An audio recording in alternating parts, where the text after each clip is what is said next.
ಆಧುನಿಕ ರಾಜಕಾರಣದಲ್ಲಿ, ಪ್ರಸ್ತುತ ರಾಜಕಾರಣದಲ್ಲಿ ಇಡೀ ದೇಶದಲ್ಲಿ ಸಿದ್ದರಾಮಯ್ಯನವರಿಗಿನ್ನ ಯಾರಾದರೂ ಹೋಲಿಸೋದಕ್ಕೆ ಸಾಧ್ಯ ಇದೆ ಅಂತ ಹೇಳ್ತೀರಾ ನೀವು?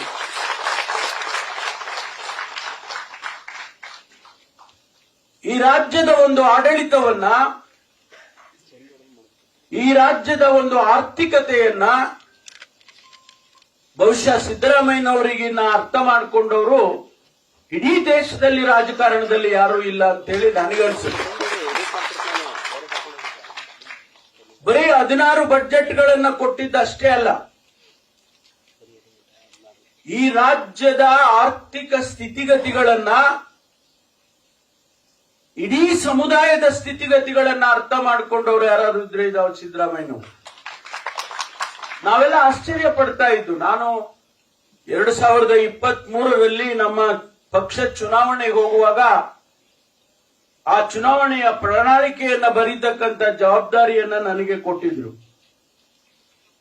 ಆ ಸಂದರ್ಭದಲ್ಲಿ ನಾವು ಈ ಗ್ಯಾರಂಟಿಗಳನ್ನ ತರುವಂತಹ ಸಂದರ್ಭದಲ್ಲಿ ಪ್ರತಿಯೊಬ್ಬ ಮಹಿಳೆಗೆ 2,000 ರೂಪಾಯಿ ಕೊಡಬೇಕು ಅನ್ನುವಂತ ತೀರ್ಮಾನ, ಇದು ಸಾಮಾನ್ಯ ತೀರ್ಮಾನ ಅಂತ ನಾನಂತೂ ಅಂದ್ಕೊಳ್ಳೋದಿಲ್ಲ.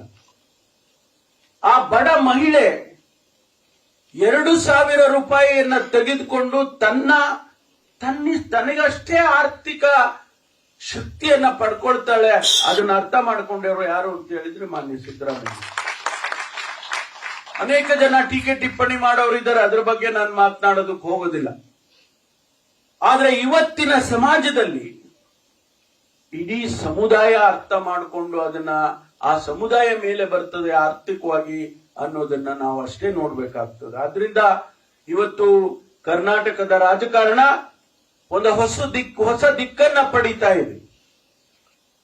ಬಹುಶಃ ನಾನು ಕಾರಲ್ಲಿ ಬರುವಾಗ ಹೇಳ್ತಿದ್ದೆ ಮಾನ್ಯ ಮುಖ್ಯಮಂತ್ರಿಗಳಿಗೆ, ಈ ದೇಶಕ್ಕೆ ಮಾದರಿ ಆಗ್ತದೆ. ತಾವು ತೆಗೆದುಕೊಂಡಿರ್ತಕ್ಕಂಥ ಈ ತೀರ್ಮಾನ ಇಡೀ ದೇಶಕ್ಕೆ ಮಾದರಿ ಆಗ್ತದೆ ಅನ್ನುವಂತ ಮಾತನ್ನ ಹೇಳಿದೆ. ಇದು ಆಗ್ಬೇಕಾಗಿದೆ. ಸ್ವತಂತ್ರ ಬಂದು 78 ವರ್ಷ ಆಯ್ತು ಅಂತ ಹೇಳಿ ನಾವಷ್ಟೇ ಭಾಷಣಗಳನ್ನು ಮಾಡಿದ್ರೆ ಸಾಕಾಗೋದಿಲ್ಲ. ಒಬ್ಬ ಸಾಮಾನ್ಯ ಪ್ರಜೆ, ನಾನೂ ಒಬ್ಬ ಭಾರತೀಯ, ನಾನೂ ಒಬ್ಬ ಭಾರತದ ಪ್ರಜೆ ಅಂತ ಹೇಳುವಂತ ಮನಸ್ಥಿತಿಗೆ ನಾವು ತರೋದಾದ್ರೆ ಅವತ್ತಿಗೆ ಸ್ವತಂತ್ರ ಬಂತು ಅಂತ ಅರ್ಥ.